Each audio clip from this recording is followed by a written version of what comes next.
CEO of Infinite Resources Plus is here. Amner Martinez.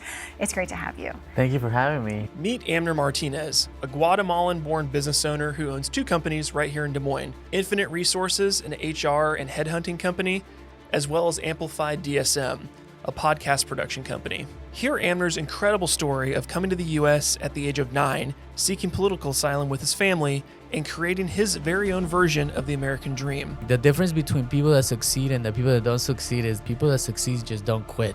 He shares some moving stories about hardship he's faced recently when having to lay off a number of staff during a down point in his staffing business. I had to make hard decisions and lay people off. How he started a podcasting business from scratch and has grown to over 30 monthly members, and how to prove to yourself that you can handle anything that is thrown at you. I can do this. I'm built for this. We also hit the personal side of Amner's life, sharing how he was wrongfully detained by ICE agents 12 years ago and spent 68 days in county jail over a clerical error. I was there 68. Now I know it was 68 days, but I thought it was there forever. No matter what your political views are, make sure to watch this entire interview. I think it's going to give you a really good perspective. So whether you're curious about his life journey or his business experience, make sure to sit back and relax for this interview with Amner Martinez. Let's go. What's going on, everybody? My name is Ryan Snod. It rhymes with odd, and you're listening and watching the Rhymes with Odd podcast. Today, we're jumping back in the booth with another amazing guest, a fellow podcaster. We got Amner in the house. Hello, Amner, hello. welcome. What's up, Ryan? How are you? Thank you for having me. Absolutely. Amner Martinez is on the show today. He is the CEO and founder of Infinite Resources and Yes. Amplified DSM, which is a podcast network here in Des Moines. So Yes, welcome. Thank you. I'm excited. I like being on this side too. Yes, I was going to say, the first thing is is it weird that you're not going to be asking the questions Yeah, today? yeah. I've been a guest at a couple more podcasts, and it is a different experience. It's a little bit more free because I'm sure you know, as the person is answering the question, you're composing the next question in your head, right? And here it's just give me the question, Sure. I'll answer. Well, people always give me crap because I do what I call film study. I watch my podcast back and I watch them on YouTube and listen to them in the car. Yeah. And people think I'm super full of myself, but I'm literally listening back as a listener because half the time I'm in my host mindset and I'm dang it, Ryan, why didn't you ask this question or with a follow up with this? It's some of those things. So it's kind of I do the same. It's a mind game for sure. Yeah. Because sometimes I don't remember the conversation that much, and then when I watch it, that was a good question, Amner. Yeah, you're this is kind of entertaining. Yeah, I like my podcast. I love it. So Amner hosted an event through the partnership a couple weeks ago, which was an entrepreneurship field day. So I got to go to their podcast studio and their office and check their space out. So that's kind of how we first got connected. So cool space, man. I appreciate you for having us out. Thank you. Yeah, the Greater Des Moines Partnership was kind enough to ask us to participate on a field trip kind of networking event, and we were delighted. I mean, as a small business, any opportunity you have to bring people to get to know you and get to know your services and why you do what you do. So we're very thankful, and thank you for coming. So Sure. It was a special event, and we took advantage of it, and we kind of showcased a little bit of who we are and why we do things. And I mean, we're just having fun. I'm sure you're doing this because it's fun. It is, yeah. Yeah. This has made me next to no money. So yeah, exactly. It's a hobby, basically. Exactly. But there's some value, intangibles that come with it, right? You cannot quantify the value of it. But I also started my podcast 6 years ago. And, when people start talking about clicks and shares and comments and all that stuff, I'm all good for that conversation, But I think that the value of this is greater than, than you think. Sometime down the line, you'll start to be this is why. Yeah. So there's some return on investment that you can't quantify yet, but it'll come. Sure. Yeah. Well, and for us, this has been the year we've actually started to get a little bit of, I would say, positive benefit that we can track. Clients that have come through that have been a guest that say, hey, we need some work done, or clients that we've had or guests we've had on the show that are like, hey, we want our own podcast. Yeah. So then they come rent or whatever. So, and now we're moving. If you're listening to this now, it might be coming out around the time we're moving to a newer studio. So we'll have a bigger place that the set will look different, but it'll be bigger, soundproof room. We can have more guests on and different furniture, different vibes. So, so I think that's part of it too, is for me, that one of the main benefits of podcasting is forcing networking for me, because I've been so nose down in the business, growing and working in the business, not on the business, where this forces me to invite people in our space and just sit and have a conversation. So it's kind of like the digital version of going to coffee, you know? And I'm not a huge coffee person, so this is kind of nice that I can have that there. So what more do you want, right? Like as a business, you want sales, right? Like somebody told me 9 out of your 10 problems are going to be solved with sales. More money. Right. So then, we want leads. So asking somebody to be a guest on your podcast, whether it's this podcast or mine or a landscaping company podcast or whatever, you're just creating a lead for yourself. They get to know you. They get to come see you. It's just a new way of getting coffee. So to me, podcasting is inevitably now should be part of any marketing strategy that you have. Because how many no's have you gotten on guests that people tell you to, when you ask them, do you want to be a guest on my podcast? Probably like 50-50, I would 50-50? Yeah. If it's a cold reach out and I've never heard of them. Like I asked, see. I won't say the name of the CEO, but Don't say it. I was shooting above my pay grade. I asked for a very large, prominent CEO in Des Moines and just got a flat out no. No explanation, no nothing. There's like, no. I'm like, okay. They don't get it yet then. I'm they like, don't get it I'm yet. like, it's okay. Like I'm not Joe Rogan. I'm think not it's Alex their Cooper. loss. I get that, you know. But even 50-50, that's, if you're talking on a sales strategy, that's pretty nice. Because when it comes to sales, you think that you're going to hit 50 before you get one person to say yes. I've gotten maybe 2 no's in the last 6 years. Wow, that's good. Maybe it's like one, and one like became my friend. And he's like, no, I want to be on your podcast. I was like, no, I don't want you on my podcast. You said no the takesy first backsies. Yeah. So even like if it is 50-50 for you, that's still pretty nice. And then they get to come in and they get to test the experience, So I just think it's a mistake if you're not either making your own podcast or being out there doing conversations on other people's podcasts. So sure. No, I love it.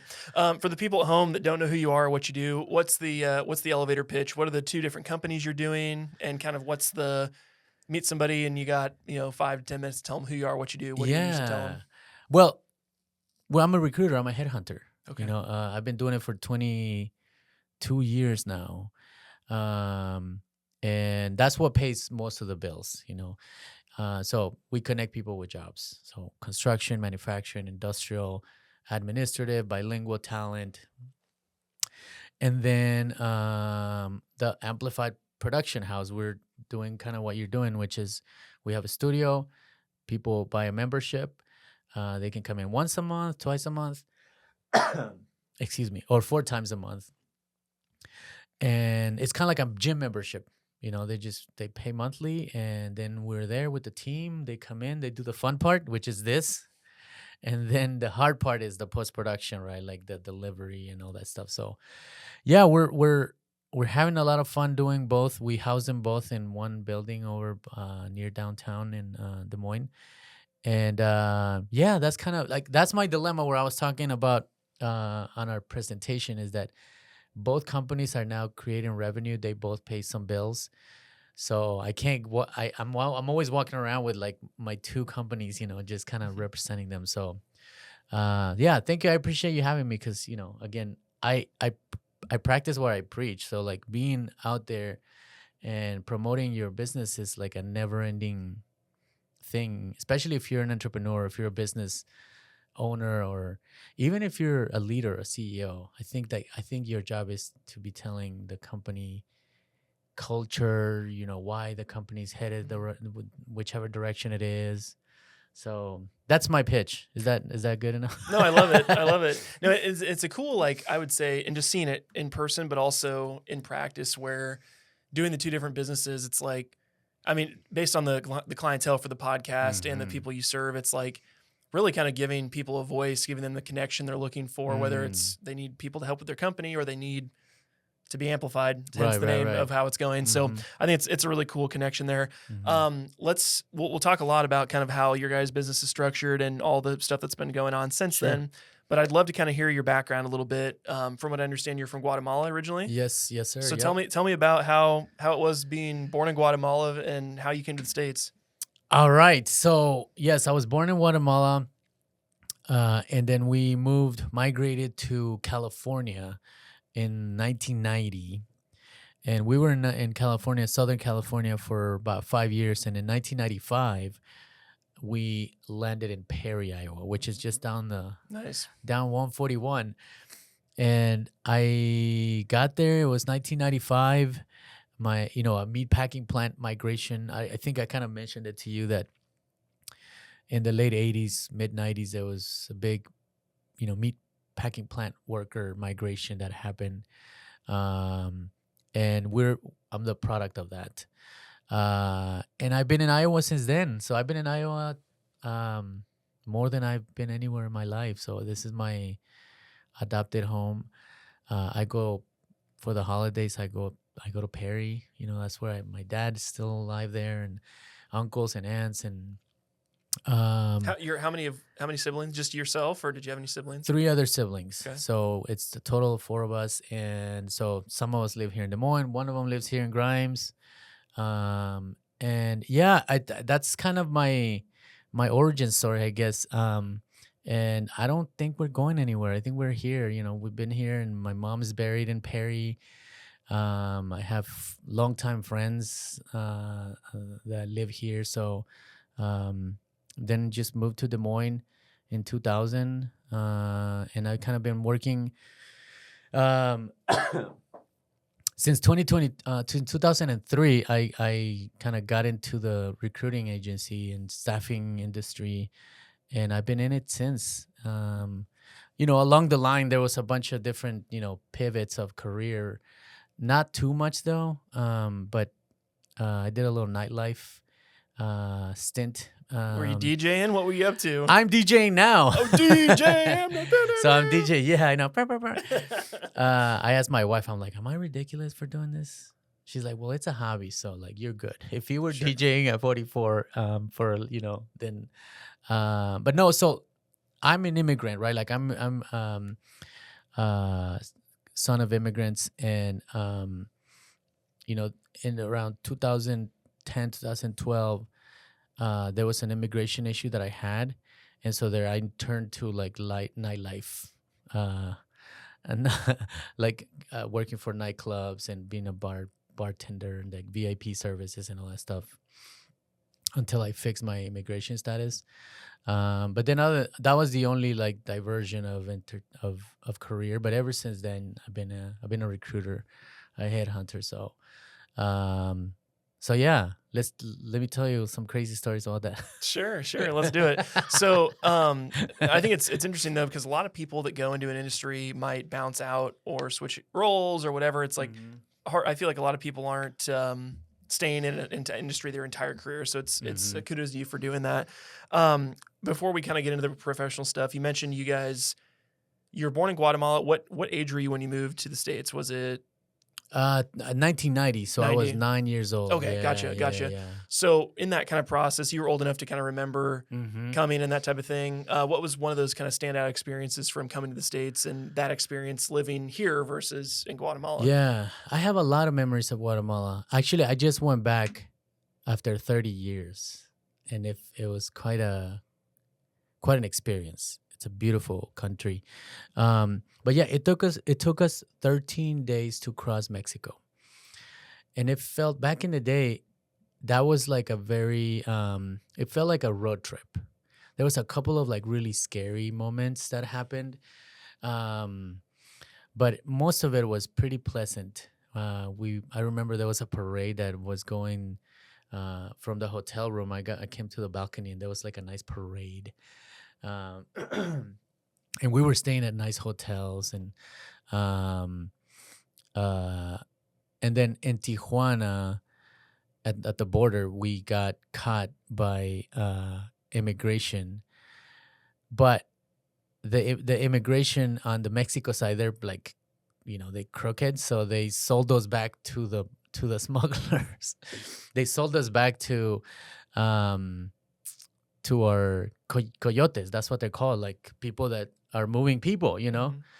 And then so we were seeking political asylum here. So like that's kind of how we made it to the border, and then we requested political asylum, and which we were granted political asylum. But back then, I went from Guatemala. In Guatemala, we speak like a comparison, like somebody from Alabama, very slangy, very like you can tell when you're talking to somebody from the South, right?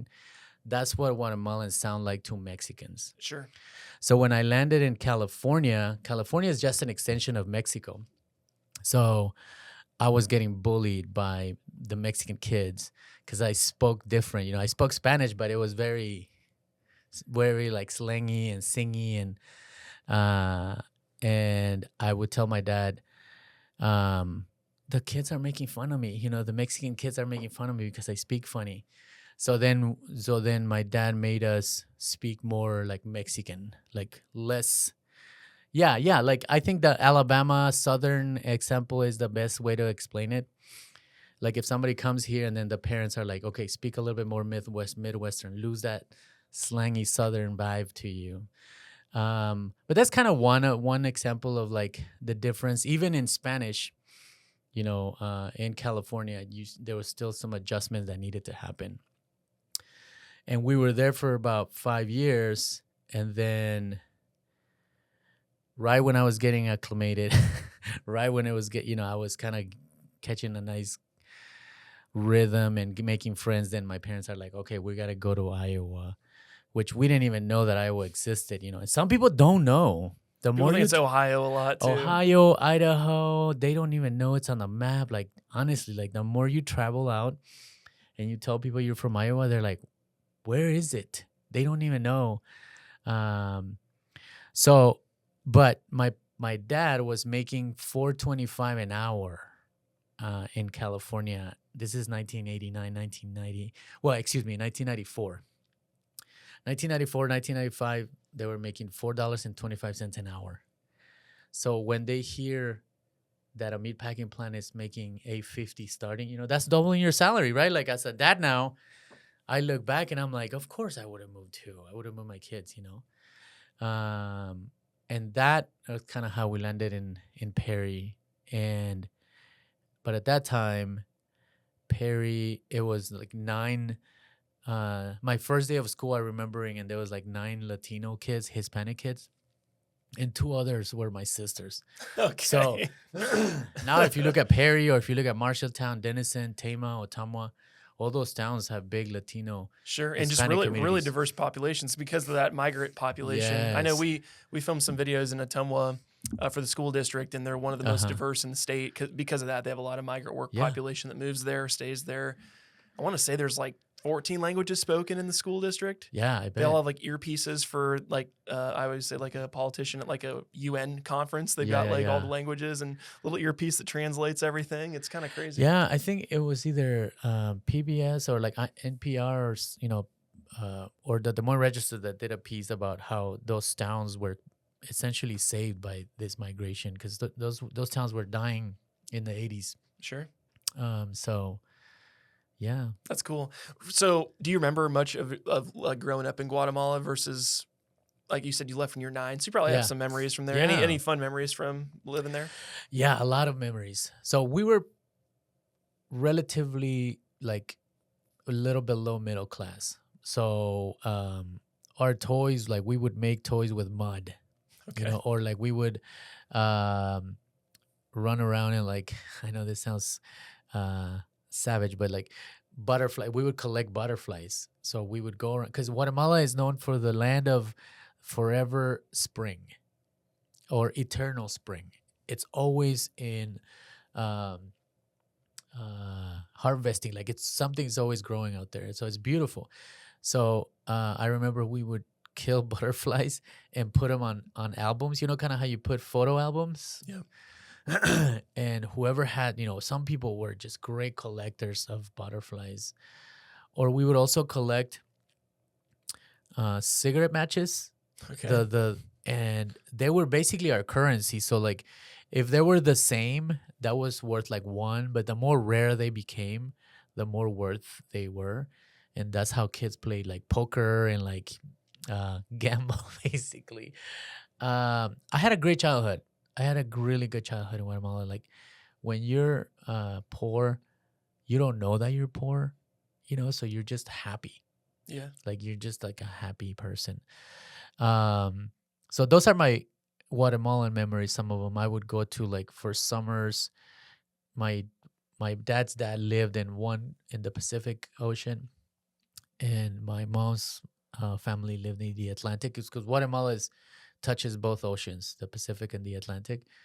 So my summers were, beautiful too. So, but because Guatemala was going through a like coup, so then my dad worked for the government, and we had to kind of like start to flee in the late 80s. Oh, okay. So, is that what kind of prompted you to get to America? Yes, Okay. yes. Gotcha. Yep. Through different experiences, both Guatemala and then California and then Perry, were there any kind of like big lessons that you learned from your childhood that you've carried on to adulthood today? Yeah, it's the ability to adapt. I adapt really good. I adapt really well. And I think that's part of I think I credit that to part of my success, or whatever success I'm, having. I've been lucky enough to enjoy a good response from the business community and from the people, the network and the relationships that I built here, is because I can adapt. I can adapt pretty well to any situation. So I can inhabit a lot of rooms where I think not a lot of people can say that. I can be in a room full of brown people and be fine, and then I can also, because in Perry, remember this is 95. Again, it's just a huge culture shock, right? 98% white. And I wrestled, and I had Perry was beautiful to me and my family. I have really good memories of high school in Perry. I wrestled. My wrestling coach, took me under his wing, and he would just care for me, So I grew up listening to The Doors, Pink Floyd, Led Zeppelin, all that. So I'm like a mix of everything. Like I can talk to you about rock and jazz and rock and roll, and then I also talk to somebody about Vicente Fernandez and Pancho and Javier Solis and all this stuff. So I'm very adaptable, and I think that's I use that to my advantage as much as I can. Sounds like you're a well-cultured guy, and that's a good thing. Yeah. Right? You got to be able to roll with the punches. That's great. Yeah. As you mentioned, you've had this career in staffing. We'll kind of fast forward a little bit through your process. Sure. Let's go to the point where you were working in the industry, and then you decided you wanted to kind of go off on your own and start your own business.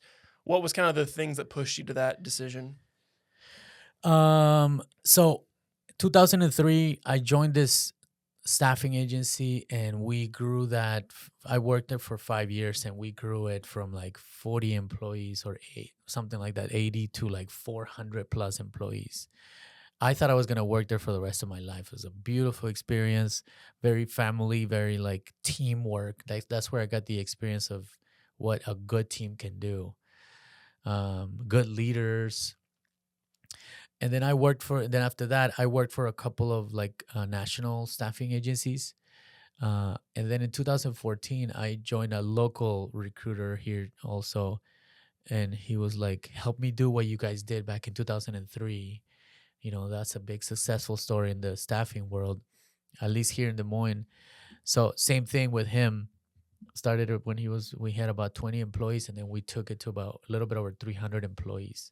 Crazy. So then I was like, maybe I should do this. Maybe I can do it. Maybe I can do it.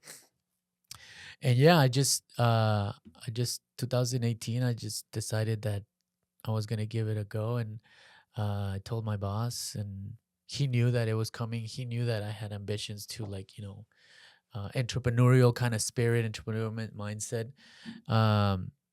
and yeah, I just expired my my non-compete.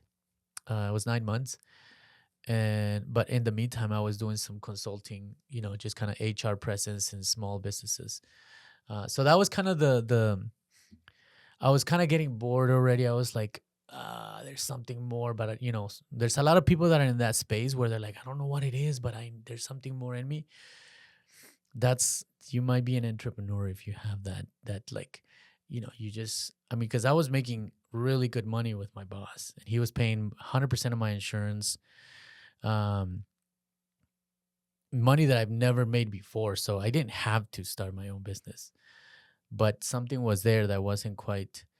So then I just like, yeah, let me just try it, give it a shot, and that's kind of what it was, really. I just kind of, and then I also, produce a music festival.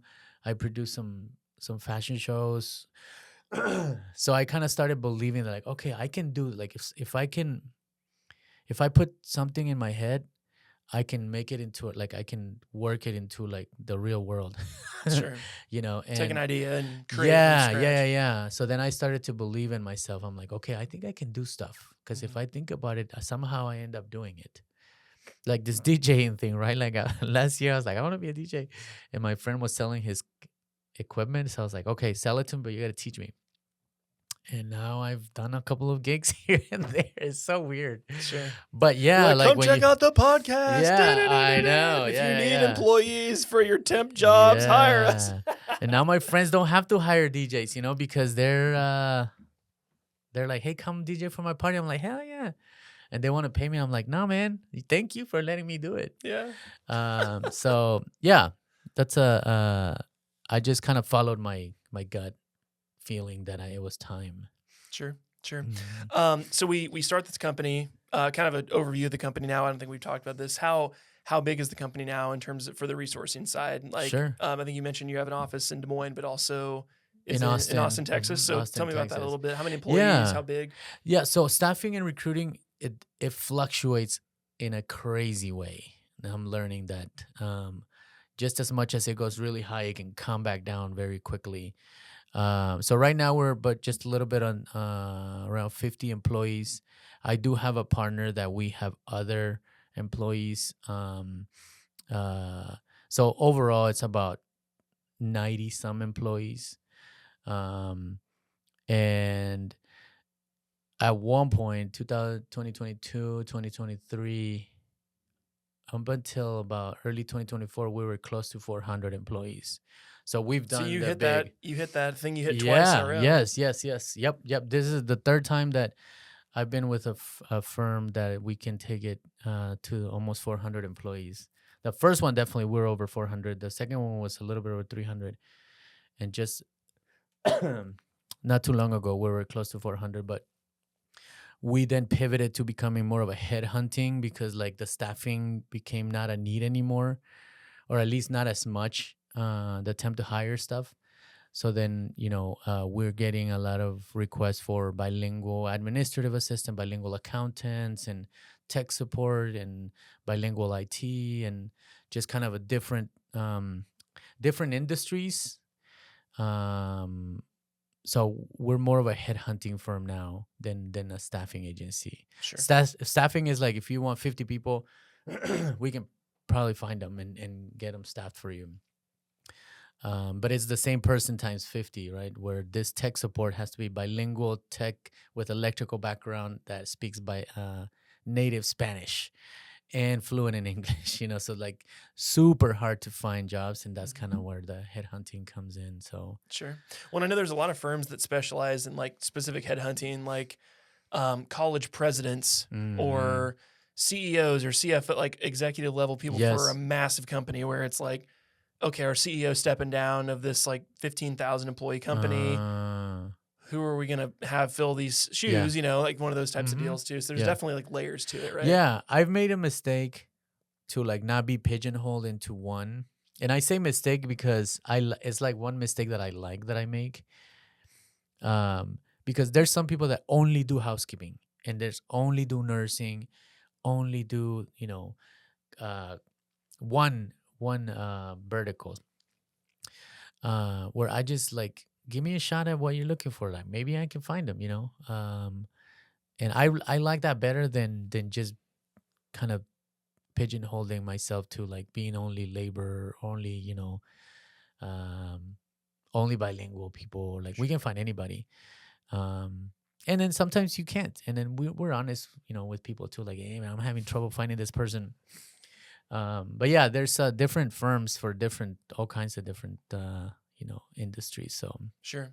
So you're growing the firm. You mentioned you're about 90-ish employees now between the two locations. What was you mentioned you're on the track for that 400 mark again. What was kind of the screech of the brakes that kind of slowed you down to be like, okay, we need to like kind of reduce staff down so we're not going to keep going to the point where we're going to blow the roof off the building? So when I say 400, I mean externally, right? Like I mean like on the payroll at a warehouse over here, and 50 people at this construction site over here, and um,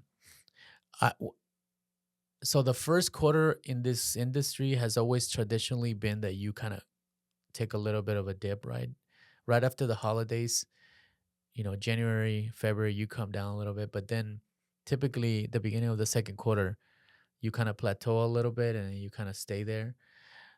In 2024, April came around and like, it wouldn't stop. The numbers wouldn't stop, So I was like, well, something's going on. Like, why? Then the middle of second quarter still. And I obviously I did a lot of mistakes. So when you're getting 350 employees, 400 employees as a young entrepreneur, you get really excited. You're like, oh, we're on top of the world. We can do anything. So I did overinvest. And I overstaffed. I'm like, well, if we're at 400 next year, we're gonna have 500. So I also hired, overhired. I hired sales and I hired more operations. And then, during that dip, then I had to start doing layoffs. I had to start be like, okay, the numbers are projected to be, not well. So I had to make hard decisions and lay people off on the internal side. So internally, we were 15 employees. So I did a couple of rounds of layoffs and stabilize, the ship going down. So it wasn't like a one thing. It just this gradual decline on the numbers and a lot of things. I mean, that's a whole different podcast, but the economy, it was a presidential year, um, immigration influx, which obviously I'm pro-immigration. So when I say that in the most positive way. It solved a lot of problems. And I'll tell you just quickly. So when I say immigration, back when I was with my old boss, 2015, 2016, you can drive down Delaware, all those industrial parks that are over there, north side of Des Moines and in Ankeny. And it was hiring signs like crazy. We had clients that we couldn't keep up with. Like they needed 80 people and we barely had 40. And I would always tell my boss, I'm like, why isn't the business community like campaigning more for like, we need people, like immigration is good. Like it needs to happen. Like there's not enough people. So what I believe is that Biden giving work authorizations quicker to some of the recent immigrants solved a lot of that problem for a lot of the industrial and manufacturing industries here. So now that you drive by Delaware and you drive down Delaware, it's scattered. Maybe one now hiring, and it's like technicians, forklift techs, not even forklift operators, like just forklift, technicians. They have to have diesel and all this stuff. It's quite amazing I remember back then in 2015, 16, and 17 to now. If you drive that same drive, I used to do that all the time.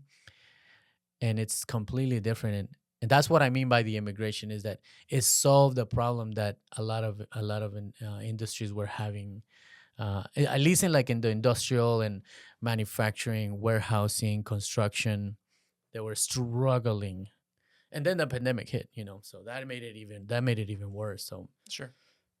that's what I mean by like it was a bunch of different things that 2024 was just like the perfect storm for us to come down. So it wasn't one thing, it was just a bunch of different stuff. I believe that happened, I'm sure people can argue against it. Sure. Well, and I think it's an interesting time though, because it was a year ago, which is really short. You think a lot of people just always share the highlights of like, oh, how great everything is. Yeah. How is that?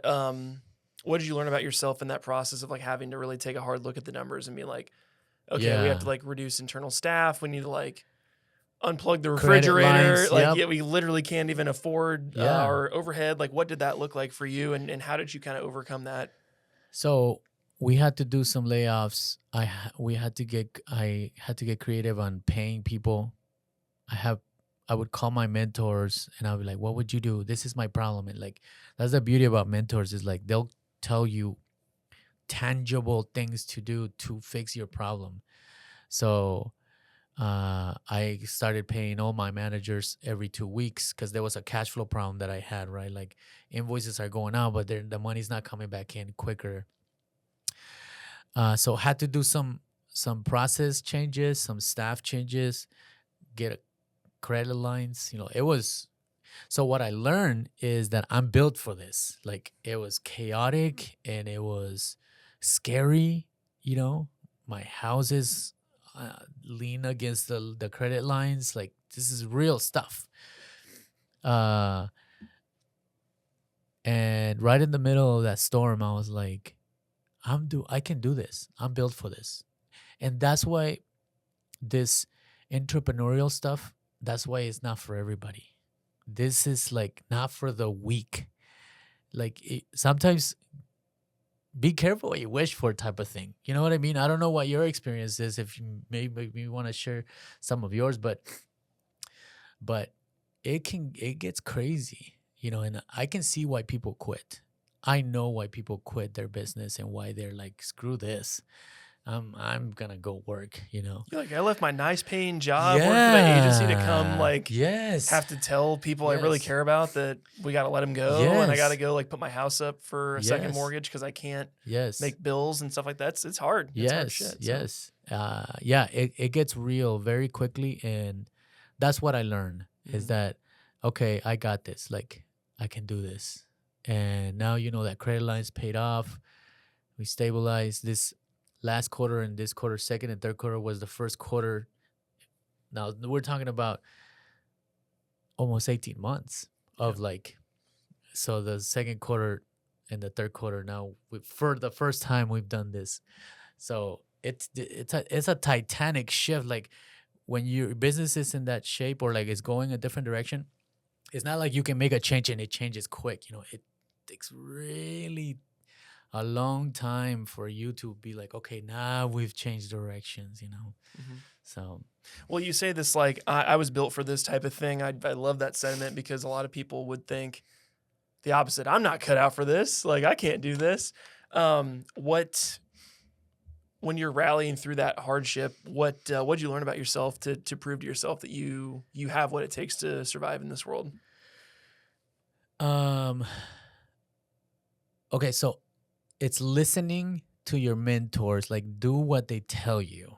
And I think that I'm good at leading, but I'm also good at following. So, and yeah, most of it is just like listening. Because I think that as a leader, you can get confused that you must have all the answers and that everything that you're going to do is the right thing to do. And sometimes it's not. So when I was going through that, I was trying to have the more brains in the room as possible, more brain power, so to speak, instead of just me trying to figure it out on my own. And I think that was a big reason why we kind of made it through that tough part, is that I'm willing to let people tell me, like, what do you think I should do? And like do what they tell me instead of just kind of being like, okay, but then still do what I wanted to do. Yeah. So it's the listening part, I think. No, that's so profound because I mean, a lot of people would do this where if you're on a sinking ship, you don't want to raise your hand and ask for help because that admits defeat. That admits that you're not an expert. You know, you got some chinks in the chainmail. It's like there's I think a pride aspect to it too. Did you have any of that kind of feeling where you're asking for help and you're like, this hurts my ego a little bit, but I know I have to make sure we can actually get through the storm? Yeah, I don't know if it was the ego. I think it was sometimes I dragged some decisions a little too long because it is family, it is friends that I'm telling I can't afford you to be on the team anymore, or you got to be off the payroll. I took myself off the payroll, you know. I don't think it was the ego. I think it was more I'm not afraid of asking for help. And I think that's something good. What I did do was, I remember my mentor was like, call for a favor. He's like, call your current clients and just put your heart on the table and just say, hey, I need help. Whatever business you have, this is what's going on. You know, give them a glance of what's going on without going too much. But just ask, like, what can you give me right now? What kind of business can you give me? And that required, you know, or telling your clients, I need you to pay me quicker. You know, I need that invoice to be a little bit sooner. And so, you know, this is kind of going back to what I was saying is like, I was like, tell me what I can do here. This is the situation. This is my problem. I don't think if I wouldn't have the mentors that I have and the people that were around me at that time, I don't think I would have been able to do it on my own. So I think that's what leaders don't want to accept, is that somehow they need to rely on others, or that they need to ask others for help, and like really say, okay, this I don't know how to fix this, you know, because then you're kind of admitting defeat. Sure. And that's hard to do, right? For sure. No, I totally agree with that. And being somebody that's personally like I'd throw everybody on my shoulders and we're gonna get out of here type of deal. It's hard to, depending on the personality and of the leader, to ask for help, to be like, hey, I can't do this myself, or I need guidance, or I'm lacking information to be able to do this. But then also knowing that, like, if you're in that seat as the leader, like, you have to make the hard choices, because if you don't, everyone's going to go down. You know, it's like the whole, and it's like you have an obligation to the company, to yourself, to keep it going. So I think it's a hard thing. You just got to kind of know yourself a little bit. Yeah. Which, by the way, as this is happening, you have to somehow keep calm. Right. You come in the office and you're like, hi, everyone. How are you what's doing? going on, guys? Like, yeah. Yes. You know, but that's true. And that is something that I did, I believe, well also, because people stuck with me until the very end. You know what I mean? And like, to have people that believe in you and believe in your vision and believe that you can get this path, like move, like this journey gonna pivot a little bit. For people to do that, grown adults to do that and stick with you until the end, that meant that they followed you. You know, like they were there for you too. So, but that requires calmness. You know, that requires, like, so this whole thing that I'm describing to you, this you got to do it with like calculation, and like, you know, you can't, you know, panic. You can't show panic. You got to show decisiveness and like action, and just do what's necessary, and then things eventually work themselves out, kind of thing. Sure. No, I love it. This kind of sparked another question I had for you, is being in the people business, like human resources and staffing and all that stuff. I'm sure you've had a lot of like really profound people experiences, like laughing, crying with people, connecting on a deeper level, like whether you're helping them get a placement or hiring your internal team. Have there been any like really profound experiences that have like made you realize like staffing is the right industry for me to continue to stay in? Yeah. Yeah. I mean, we're in the people business. It's people is our product. That's kind of one inside joke that we had with my business development manager. Um, this job is never the same every day. You're talking to people from different backgrounds, different stories.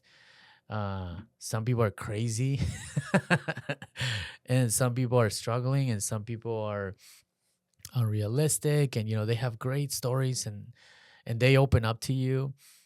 So I think that's why I've been doing it. I still feel like I can do it forever. Like because it's just you're always getting to meet new people, and then when you help them connect that next step, that's the rewarding part, when you can actually help them achieve what they wanted to do, which a lot of people are miserable when they want to change jobs for whatever reason. And when you can help them do that, it's very rewarding. So yeah, I can do this forever, I think, because it's just you meet them, they want something, they need something, and then we're like matchmakers, and then everybody's happy, and then we get paid, and then it's all good. Sure. No, I love it. Talk to me about, when we've talked about the staffing side, I'd love to talk now, jumping into like the podcast side, because I think it's something, I mean, I kind of heard a brief overview of the story, but I'd love to go deeper. What kind of prompted you to start your own podcast and then eventually start offering it for clients? Excuse me. Kind of the same thing that you did, that happened to you. I found myself in deep conversations with people. And then by then I was already 13 years into my, recruiting career. So I've interviewed thousands of people. So I'm really good at interviewing, and I'm really good at, being in a conversation. So 2012 was the first kind of version of what I thought I wanted to do. And at that time, YouTube was huge, huge, huge. Podcasts already existed, but it wasn't as big. And then 2019, right when I resigned from my old, boss, and started my new, I had a lot of time. The first 9 months, it was, kind of a lot of waiting and like working, but waiting. And I was like, well, let's do a podcast. And then that's kind of how it started for me. See, and you were like 12 months prior to the rest of the world being like, Yes. hey, things are slowing down. Let's start a podcast in 2020. Yes, yes. And yeah, people said yes. And they would come to the house, and I interviewed them. I interviewed nonprofit organizers and chefs and musicians, and just people that I found interesting, that were doing something I thought like positive in the community, like the producers of 8035, Amadeo Rossi. I interviewed him, or Jeff Bruning from Full Court Press. He owns Iowa Tap Room and Buzzer Billy's and like a bunch of other Fongs. And so he said yes to me, and we talked about beer, and we talked about, Crab Rangoon pizza. Yeah, crab rangoon pizza. So yeah, and that's kind of how my podcast started. And then in 2020, we saw, the unfortunate death of George Floyd, and there was a lot of voices that were kind of looking for a platform, and we felt like, okay, like maybe we should do something here. And that's kind of how Amplified was created, was to kind of create, there's this, might be tacky, but we never get a seat at the table, but so we're like, okay, let's create our own table then. Sure. And then now we have our own table, which is Amplified. We can dictate who comes in and who doesn't, and who we want to work with and who we don't want to work with, instead of waiting, to get invited, to participate. So yeah. And then along the way, my entrepreneurial kind of mind just kind of said, there's something there, we can monetize this. There's some kind of, but I didn't know what it was at that time. And then we just, over investing and over staffing and over, what do you call it? Idealistic. But it was becoming too much of a drainage money wise. so then I was forced to create some kind of revenue. So then we kind of crunched the numbers. We're like, what do we do here? What are we doing? What can we deliver? And we discussed whether we should, monetize our audience. Like there's an audience that we have that we keep building, but the numbers are not, like something that we thought it was going to be super sexy, I guess, or exciting for people to buy the audience or like advertise there. So we just decided, okay, but we can produce a podcast. Mhm. So, and that's kind of what we did. And we just kind of came up with 3 membership options. And this past, almost 2 years now, I guess, because we started January 2024 to sell the memberships. And we're paying some bills now. Sure. Well, you guys So- got what, almost 30 members now? Yeah, So, we have almost 30 members, and the memberships can range from $150 a month to almost $500 a month, and we have a bunch on each. So some people just want to do it once a month, and some people are taking advantage of the top tier, and so we're headed the right direction. That's another thing that like not quitting. Maybe was it you that I was talking to them? Like the difference between people that succeed and the people that don't succeed is that people that succeed just don't quit, Mhm. and the people that don't succeed, they just stopped. And you have to be really stubborn here. This Amplify thing, I was told to put it out, shut it down, man. It's bleeding money. Like you're not. And I was like, no, I think something's here. That's the only thing I knew. I was like, I feel like something is here, but I don't know what it is, but I think there's something. And now I just saw that person that told me to shut it down. And I showed him the, how many members we have and then, the revenue. And he's like, and I told you to shut it down. I was like, I know. And you're like, that's why I'm in this seat, because I'm built for this, right? Yes, I can do this. I love No, but it. you do it with a team, you do it with people, you do it with like people believing in you. They have to be almost as crazy as you to like believe you. Because sometimes I'm like, why are you guys can say no, to Sure. the things that I say, to the things that I come up with sometimes. So, and a lot of times I said a lot of ideas that they got shut down quickly. And so, yeah, that's how Amplified kind of became to a reality. No, I love it. Do you still do your show as well?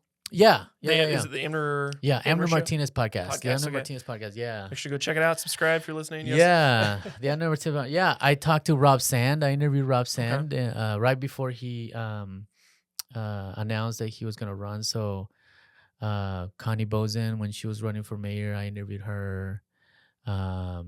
Is it more of like a Des Moines public interest type of? Yeah. Anybody that's like in Des Moines would probably find value from I it. kept a very like Des Moines local centric type of podcast instead of I just thought I'm interested in Des Moines. I live in Des Moines. I'm in the community.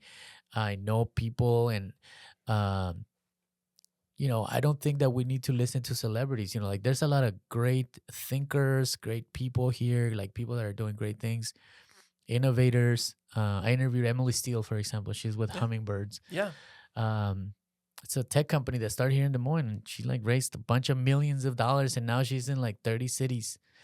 Like people like her, she's here. Mhm. Joshua Barr, the former director of the Human and Civil Rights director, I interviewed him. I mean, people that are just like, I'm selfishly interviewing them just to soak in their Sure. knowledge, They're doing cool stuff, right? Yeah, like super cool stuff and very intellectual authors, So I do mine very selflessly. It's like, what am I interested in that during that time? Like last year, I spoke with a lot of CEOs and leaders. This year, with the climate and kind of the political climate, I'm kind of talking. I just talked to an immigration lawyer. Who else did I talk to? Rob Barron. He's running for city council. I talked to him. It kind of reminds me of like a Joe Rogan approach, right? Where he has these little circles of people he'll talk to, where it's celebrities, athletes, comedians, but it's all around like what he's personally Yeah. You know, I'm interested in talking to Elon Musk about the new Tesla, so I'm going to have him on. Right. Like, you know, Shane Gillis is on tour, so like he was going to be there screwing around anyway. Might as well hop on the podcast. Right. So it's like I get kind of that vibe from you of like just interviewing people that are of interest to you personally. Yeah, That, you and they have a lot, and they have something to offer too. You know, so yeah, kind of like that. Mine is as big as Joe Rogan's. Yeah. If you were, I don't think you'd be here, my man. Oh man, That's awesome. No, and I think it's an interesting medium though, because one of my biggest questions I wanted to ask you today was, being somebody from the staffing industry, how has it been to like understand and learn marketing and become like a marketing company as a part of this too? Because it's like figuring out how to like produce a professional show and like give them things that they can use to promote themselves. Like, how has that been for you to jump on the other side of the professional skills and learn kind of how to become like a production house, a marketing house, that type of thing? Yeah. So storytelling, right? Like, so I feel like being an entrepreneur and starting your own firm or your own business, I think you're obligated to tell your story in order for, because like if there's two landscapers in front of you, you're gonna work with the person that you like, right? Like the one that you kind of seems nicer, and like, you know, the prices may be somewhat similar, but so I think that kind of you know, and obviously I hired a business development manager that was very into like, we gotta tell your story. Like, what is the story? And when Amplified, you know, started to kind of continue to grow, then we just kind of approached it in that way. It's like you're telling a story, but what is the story that you're trying to tell? You know, Hubble, for example, they're one of our members, and they do a lot of philanthropic work that people don't know. Like they do this like 3-day building 3 houses in 3 days or something, like this very like crazy project. They like redid the Ronald McDonald House. So they're wanting to just kind of also tell their story of their philanthropic work, you know, and they use it to have their internal team, like their internal associates. They come in and they do interviews with their own team. So they also use it for like culture building within. We've had some construction guys there that they bring in and they just so awkward, you know, they're like, they hate being on the mic, but somehow they have them on. And then everybody walks out of there laughing and like giggling and like, because this is fun. This is the fun part, right? This is where, so we kind of stumbled into this like media storytelling world. But now that I look back, you know, we had to tell the infinite resources story. We had to tell people why they should work with us, what made us separate or different than Randstad or Manpower or Aerotech, right?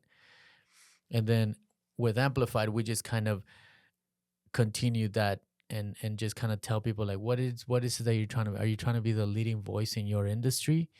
Right. And I don't know why landscaping is the thing that I'm thinking about right now, but I just want to get some new bushes in your driveway or something. Yeah. But, you know, like you have to kind of hone it down and see like, what am I trying to do here? Am I going to educate people? Am I going to entertain people? Or am I going to tell my story?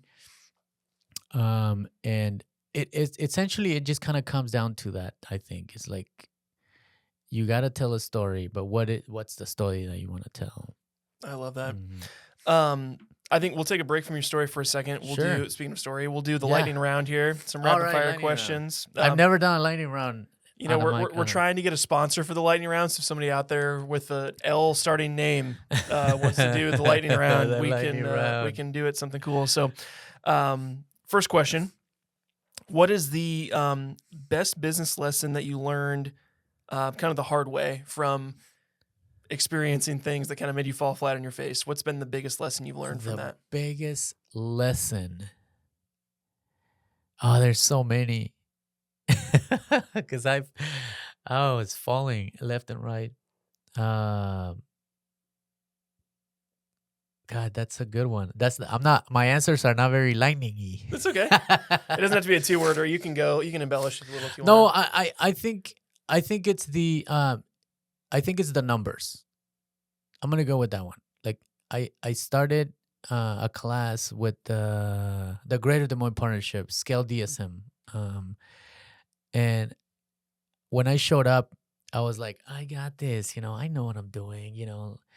But then 6 months later, I came out. I'm like, oh yeah, I don't got it. Like you got to know your numbers. You got to know what's coming in, what's leaving, everything.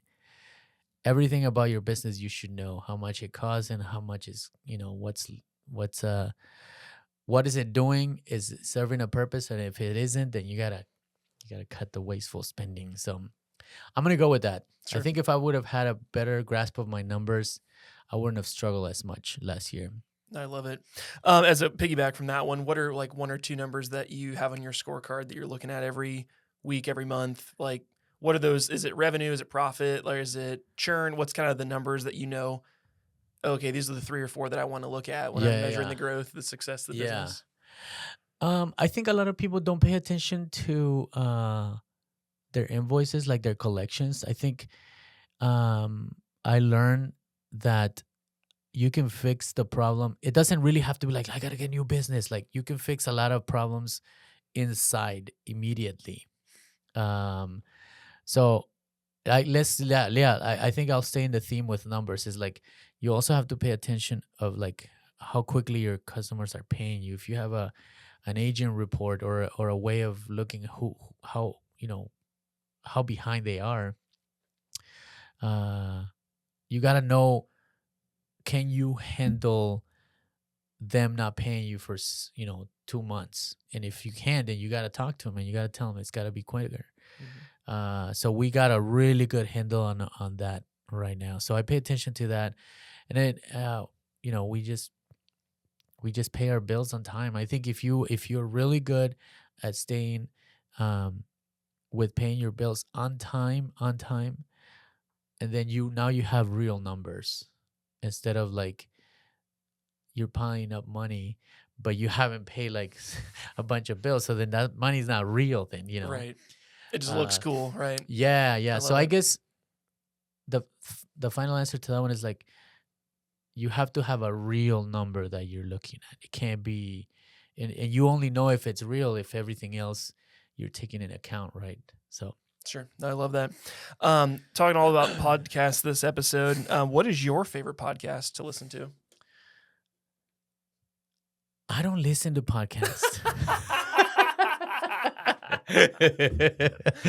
Awesome. I don't listen to podcasts. He's a DJ and he doesn't listen to music. Yeah. I love music. So music, I can DJ for 4 hours straight and like you not just be probably bored. too many podcasts going on in your world. You just can't listen to them. Yeah. I just I don't. Yeah, I'm not a podcaster. Listener.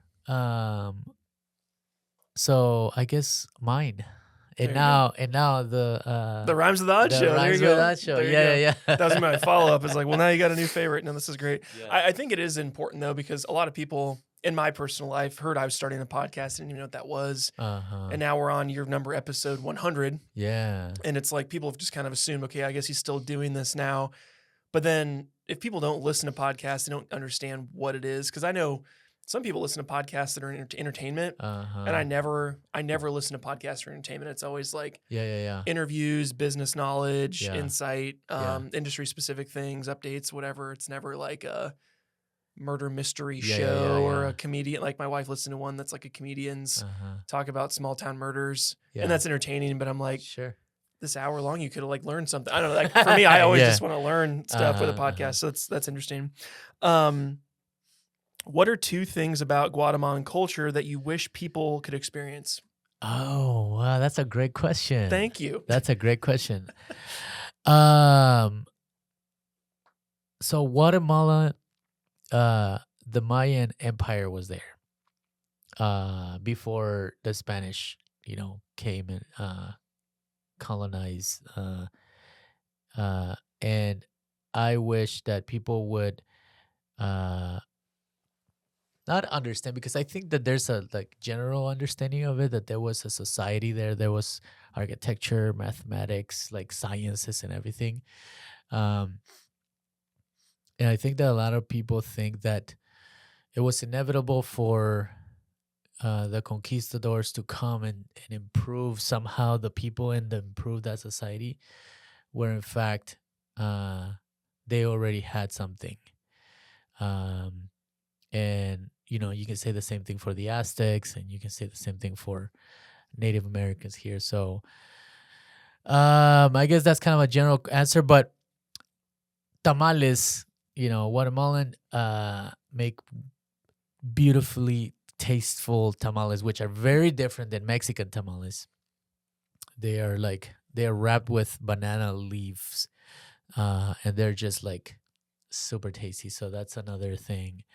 And well, the coffee that I brought you Yes. is a specialty coffee. So Guatemala is they don't allow pesticides and machinery, so it's all artisanal, dried out and hand picked and everything. So it's always graded as a specialty coffee. So yeah, Guatemala is called the land of eternal spring, and it's just beautiful. It's a beautiful land.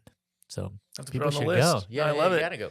Coffee, they got history. I'm a big history buff. This Yeah. is great. And it's nice weather. Okay, Yes, I'm sold. always wonderful weather. I'm sold. I don't know if I could do that for Iowa, if I could try to get somebody to come here. It's great. There's a lot of corn. Yeah. Good people. Last question for the lightning round here. You've interviewed a lot of people through your show, but also like hosting shows on Amplified's network. What are like 3, I would say, causes or missions of a nonprofit, or I would say causes that you've become acutely aware of that you didn't know prior, that you feel like more people should know about in Des Moines?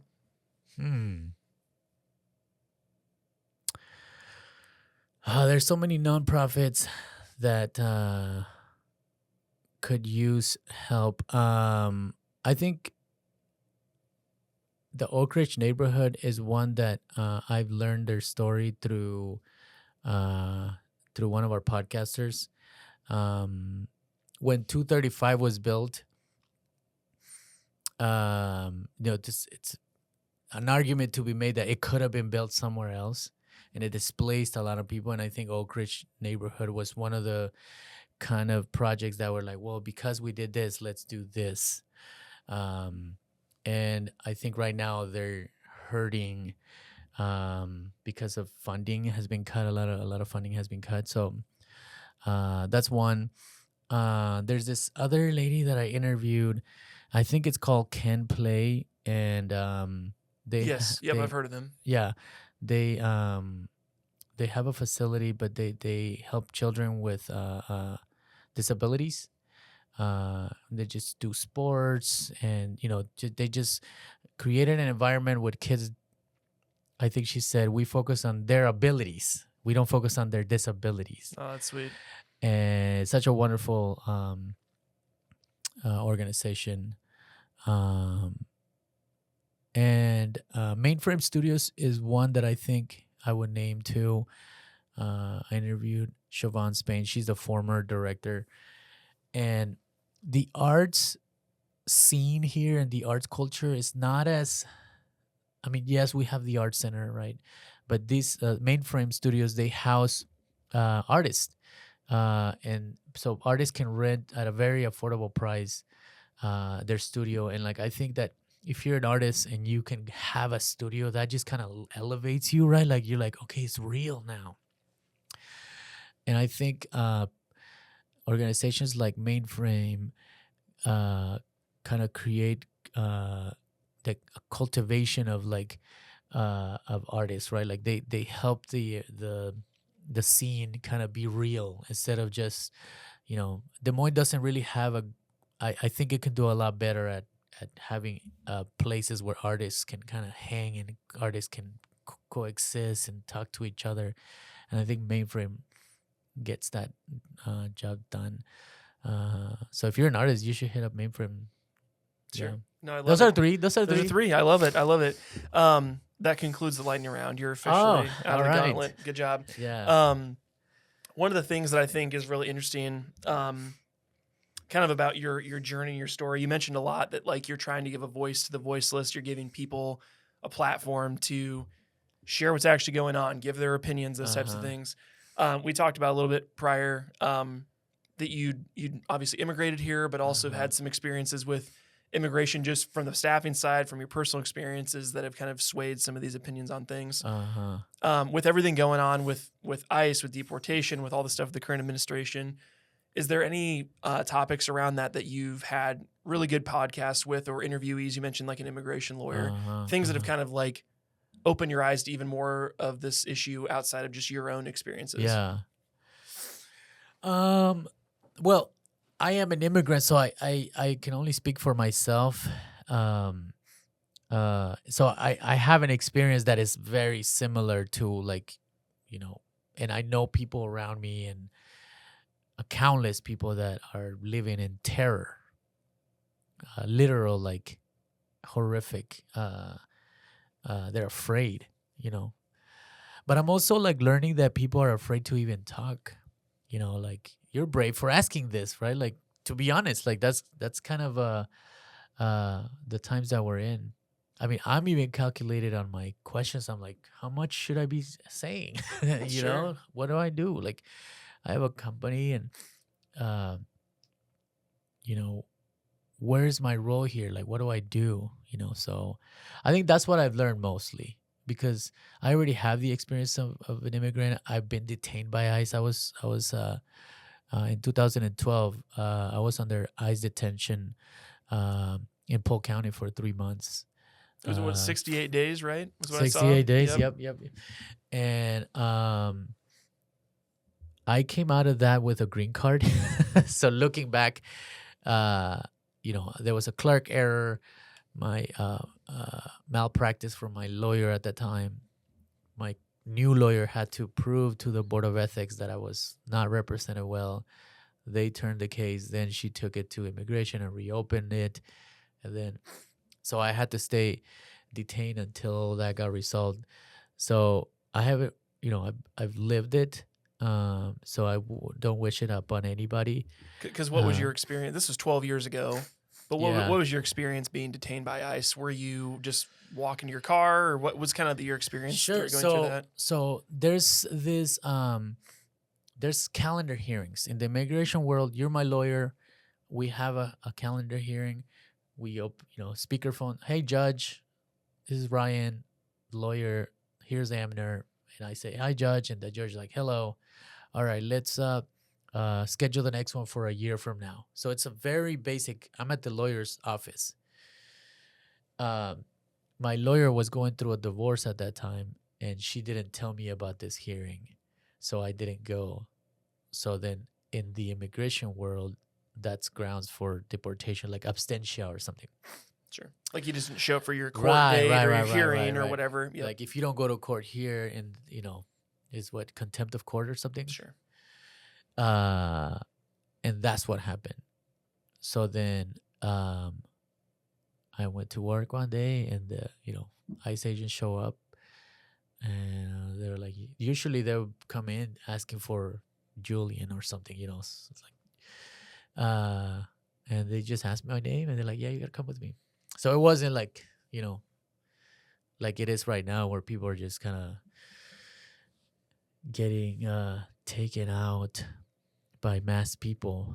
That's scary. Sure. How is that happening right now? Right. Like if somebody comes up to you and like, yeah, but who are you? Do you have a badge? Like, why are you? Right. Where am I going? What is this? Am I being kidnapped? Like, what's happening? Yeah, what's going on here? Like that's and it's getting normalized a little bit, and it's kind of weird. It's a strange time for people. But that's kind of what happened to me. It was more it's very they made it seem administrative, and I was like, okay, like sure. Well, and being in your experience though, for being in jail for 3 months, that's and falsely, or for a clerical error, like that's a crazy experience to have that you can't get that time back in your life, That is crazy. It's like a mental fuck. Mm-hmm. It's a psychological like prison, so to speak. I had twins already. The twins were already born, and I had she's 8 years old, Isabella, around there, 7 or 8, and it was crazy, man. Like, because I've been here all my life, a big part of my life, and you don't know, you don't like. Okay, now I'm gonna end up in Guatemala, then and now I have to go and like, and if I come back to be with my family, then I'm a felon, like I'm breaking the law. So like you're a criminal for wanting to be with your family, so to speak.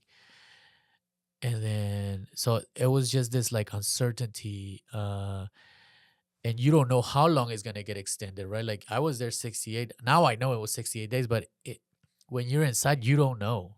So like your mind just, I thought it was there forever. You know what I mean? And I saw, because I was in the immigration pod. So in Polk County, they have the public kind of pods where there's like 80 people, and they're, OWIs and blah, blah, blah. And then there's a pod similar to that, but it's all immigrants, all waiting for some kind of deportation. And it's very depressing. Everybody's depressed. I saw this guy from Bosnia, tall guy, maybe 6'5". And when I started there, he was buffed, and I saw him like in the fetal position, crying like a baby, like a child. He's like, I just want to go home, And any given day he was fine, and another day he was just broken. And what happened to him was that because Bosnia was a war-torn kind of country, right? Like it was Yugoslavia before, and then Yugoslavia broke out into Croatia, Bosnia, Serbia, and they couldn't identify him. So somebody over there in Bosnia had to be like, is this guy? Do you know him? And only until somebody said yes, they could deport him. They could send him to Bosnia, and they couldn't. So he was there for like 9 months. Oh my gosh, it was crazy. No, I mean it's an experience that there were songs and there's TV shows that take me straight back to that. Or even like this valley bars, those snack bars that you buy. There's things that take you straight back to it. Yeah, it's a traumatic experience, man. I wouldn't wish it on anybody, because you're kind of like, some people are like, man, this prison is better. You get to go out, you get to like go out in the yard or whatever. But no, being in county jail is, because it's all walls. You can barely, there's a little window. You can see if it's daytime or nighttime, but that's it. Everything else is just doors and slamming and concrete and metal. It's like everything is just, it's a strange experience. Sure. Yeah. Well, and going through that, I'm sure it gave you some different perspective that a lot of people don't have. Is there anything that you wish most people knew? People that are, I would say, strongly, they're on the other side of the aisle from you in terms of like thinking that all the stuff that's going on is a good thing, and this is this is helping the country and blah blah. Is there anything about your experience that you wish people that think that way knew a little bit about, just to kind of live a day in their shoes, so to speak, like what that fear of was like getting taken, or people that you talk to that are going through this now, where it's like, oh my gosh, this experience is way more violent and aggressive and out of the blue than it was for yourself. Yeah, that's a good question. What I wish they would knew is, I think that things are happening in the name of what? Like in the name of, at what cost are we allowing, or are we justifying this? And how numb are we becoming? To get your children being separate. I don't know if you're a dad. I am. Okay, just contemplate that for a second. Imagine somebody snatching you as you drop them off to school. There's different ways to do this. mine was relatively administrative. Like it wasn't. I mean, being in jail, I have a bit of a, talking about it makes me a little bit emotional, but I'm fine too. But like, imagine if this would have happened with my children in there, and like that's just a little bit too much, right? Like a little too much. And I think that people need to like think about that for a little bit. It's like, I mean, Obama deported more people than anybody else, even thus far, I think. So it's not like there shouldn't be an immigration system, is like, how are you going about it? And I think if you're somebody that is justifying this, I think it's worth diving into it a little bit more. Just don't make it so normal, because it can mutate into, now if you're from something else, or if you believe something, or if you say something, now due process is kind of like loose a little bit, right? I don't have to give you my badge, and I can be unmasked. So like, yes, it's starting with immigrants, right? It is starting with people of color.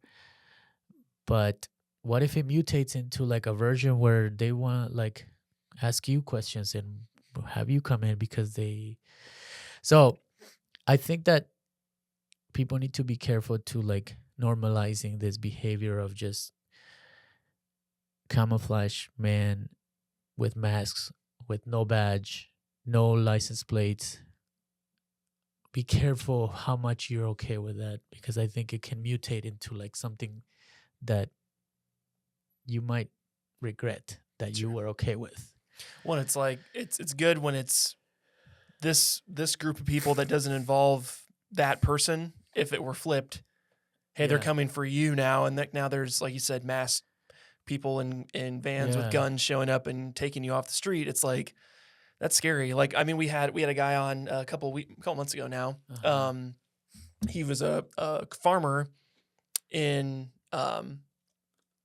Ukraine, and he would just talk to his farm manager. He had left probably 6-7 years ago, but now, I mean, with their civil war going on with Russia and all this stuff, they need military age men. And if you leave your house without your identification, the military police will abduct you and enlist you in the army. Yes. And you go on the front lines, and there's no funding for weapons, so they just stick you with 3 weeks of training. They give you a gun with no bullets, and they just take it off the dead guy next to you. Yeah. The survival rate of that is like less than 1%, but you can bribe your way out. And like, I mean, we talked about this in another podcast, but it's just like people in their own countries doing that to them. It's like, it's kind of crazy. Like what happens when you got a target on your back? It's like, oh my gosh. And people just hope they've got enough cash on them at that given time. They can bribe their way out of it. But if they don't, it's basically a death sentence. Off to the army. Because you were dropping your kid off. That would happen in Guatemala too. Like some teenagers that were like above 15 to 18, like the moms were always very careful, because they'll just come you and they'll throw you in the army. Like I remember that. This is one of my memories too. Like, oh, what happened to Charlie? Oh yeah, it's in the army now. They picked him up. So not by choice. Things evolve. Like things evolve into like, this is just the beginning of like this behavior. If it's allowed, I think all laws should be like applied. I believe it, like law and order, yes, but every single law, all the laws, right? Not just some laws and then ignore the others. Like the due process part, like that's huge, because that's how people can like walk into your house. Then now they can walk into your house if they want to. Like, now I'm not saying now, but I'm saying like it will mutate. The behavior will mutate into something else. Right. You start giving too much power to military, to law enforcement.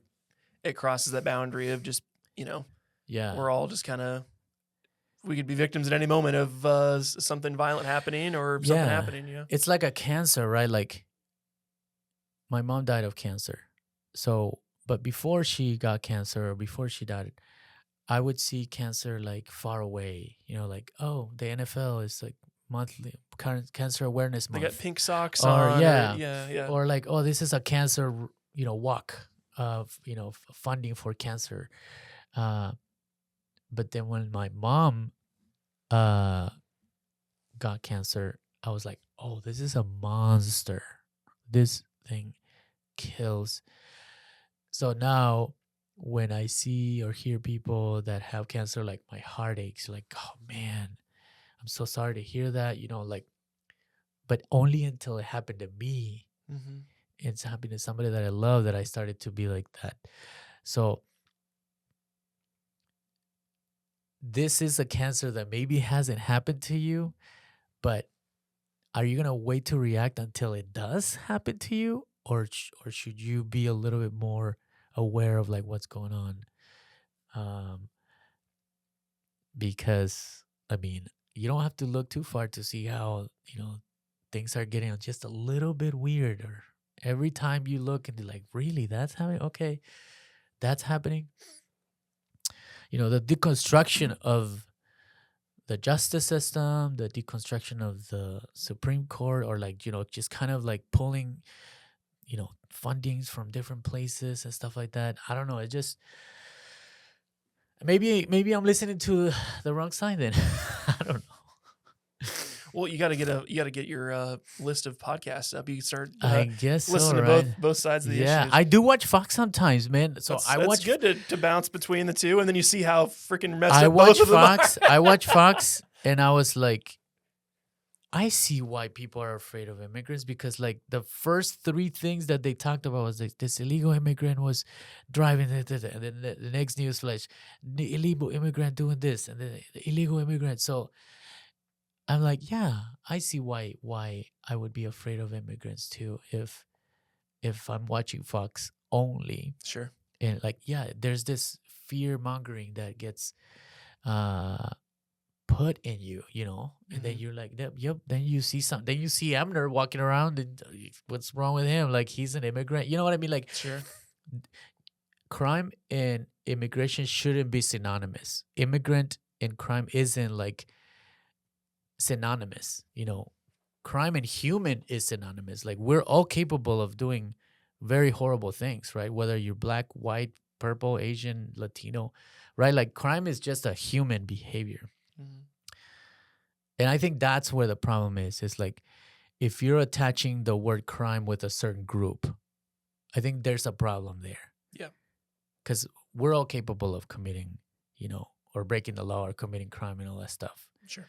And I think that's where like we need to be careful. Sure. Yeah. When I think, to your point, the media I think is one of the biggest issues with the current climate of things, because if you, like you said, only watch or subscribe one side of the aisle, you slowly become morphing into like a really polarized version of yourself, because you're around that all the time, and the only information you're getting is from that. Like a good example is when Molly Tibbetts tragically was murdered. There's a University of Iowa student that lived in Brooklyn, Iowa, if you're familiar. Yes. Her murder was unsolved for a couple of weeks. They were investigating, and then they found out who it was, and of course, the media took this up and turned it. It was an illegal immigrant who had murdered her, sadly. And the story was no longer about this girl getting murdered. They twisted it and made it about like all immigrants are now just murdering white Midwestern girls for no reason. Yeah. And I was so frustrated because the national narrative was this thing, and I'm like, you guys are using this poor girl's murder as like a soapbox to spew whatever narrative you want. I'm like, her family's over here. Her family said, "Don't do that." Yeah, they're like, we're trying to like bury our daughter. Yeah. So it's the media's it plays a big role into this. Sure.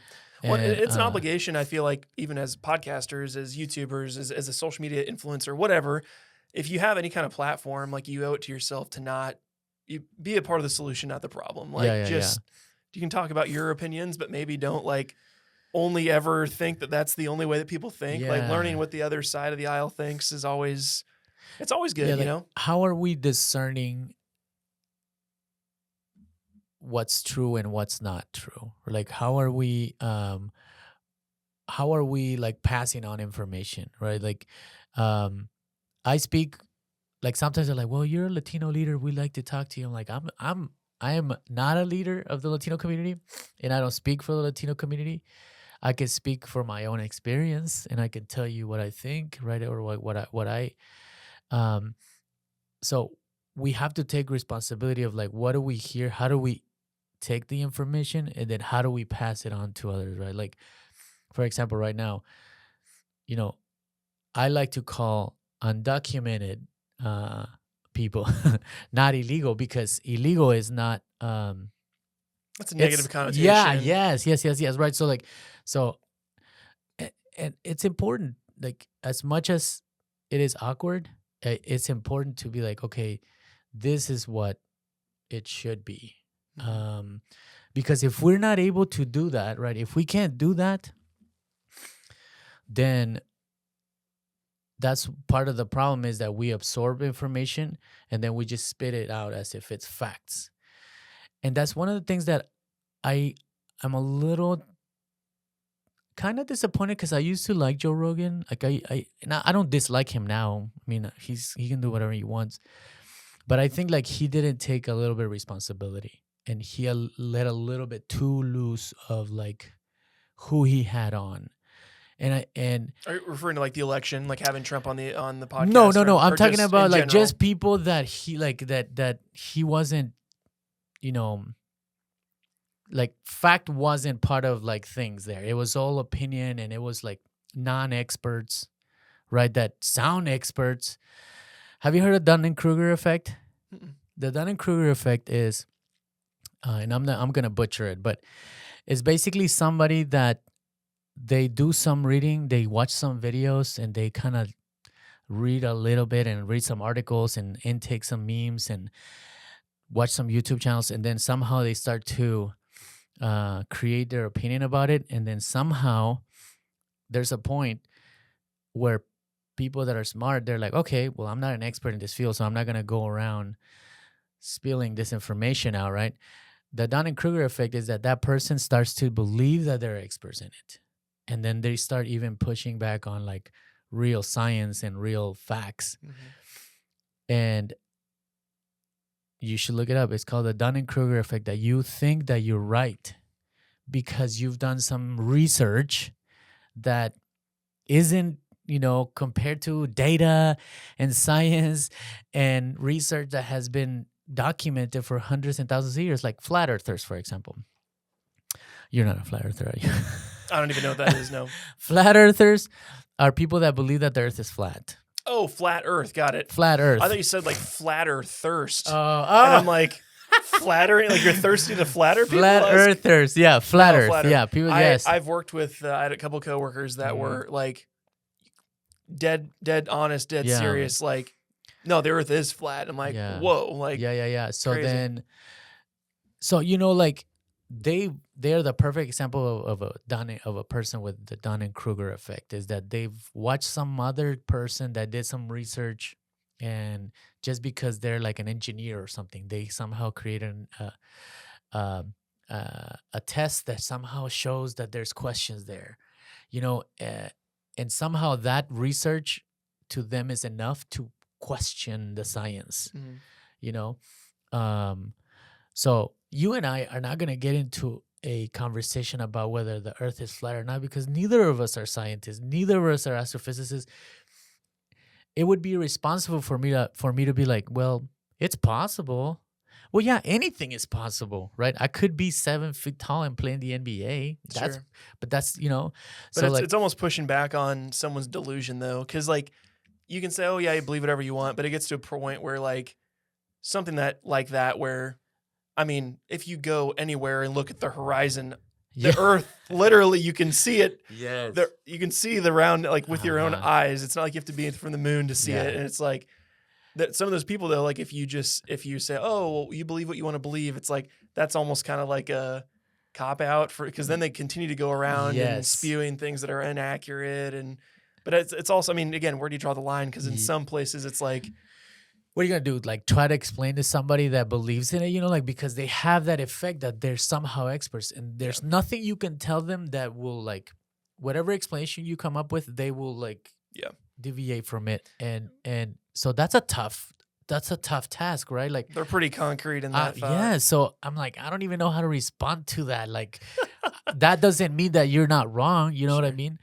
Well, and that's why I try to, like, when I talk a lot with politics, because I have friends and family on both sides of the aisle that are very opinionated one way or the other. Yeah. And for me, it always comes back to media, because that's my profession. That's what I know a lot of. And I'm seeing that like play out where I can speak to those things because I know how to put a video or a message together that can make people believe one thing or the other. And again, there's an ethics to it where, yes, I know certain tactics on how to build a video that can make you feel ABC or do ABC, but it's like, you know, there's an ethics to it where, you know, we're not going to sell snake oil or convince people the wrong thing or whatever. So, at some point, and then the opposite of that is the imposter syndrome, where I've been in staffing for 22 years, and so I'm comfortable talking about staffing and recruiting, but then there's a point where people that are like, for example, somebody that goes to college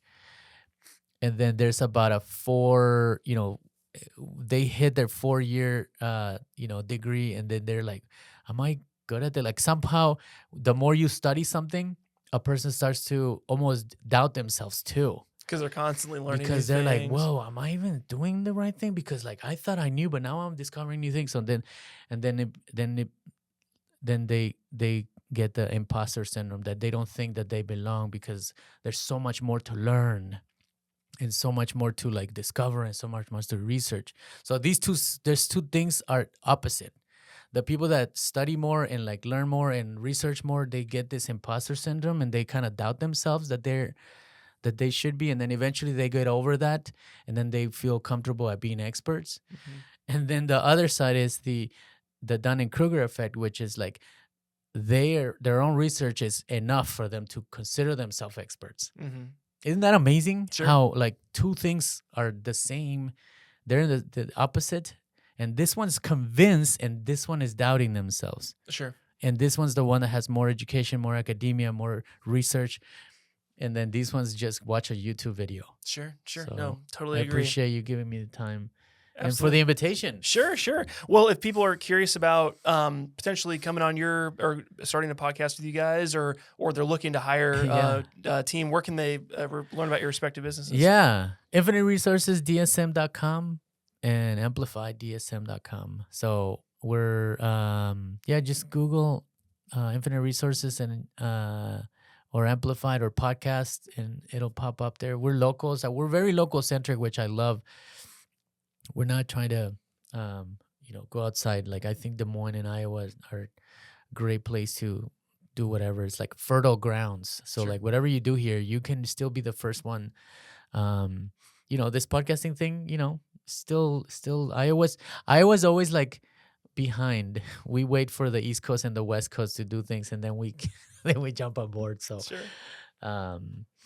that's where they can find me. Well, cool, man. Thanks, Amner, so much for coming on. If you guys did make it this far in the show, make sure to check out all his business stuff. We'll link it in the description box below. Also, make sure to subscribe on YouTube. We are trying to hit 1,000 subscribers by the end of the year, so make sure to do that if you're not already doing that as well. And tune in next week. Every Monday morning, we will have a new episode dropping with you with another interesting interview with another interesting business owner crushing it in their own respective industry right here in your backyard in Iowa. But until next week, my name is Ryan Snod. It rhymes with odd, and I'm out. Peace.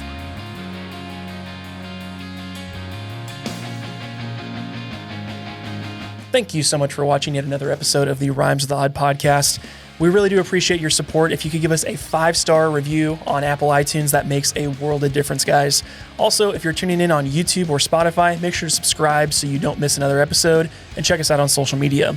Also, if you'd like to inquire more about our services here at Snod Media Group or learn about doing your own podcast for your own business, you can find us at snodmedia.com. We'll see you in the next episode. Peace.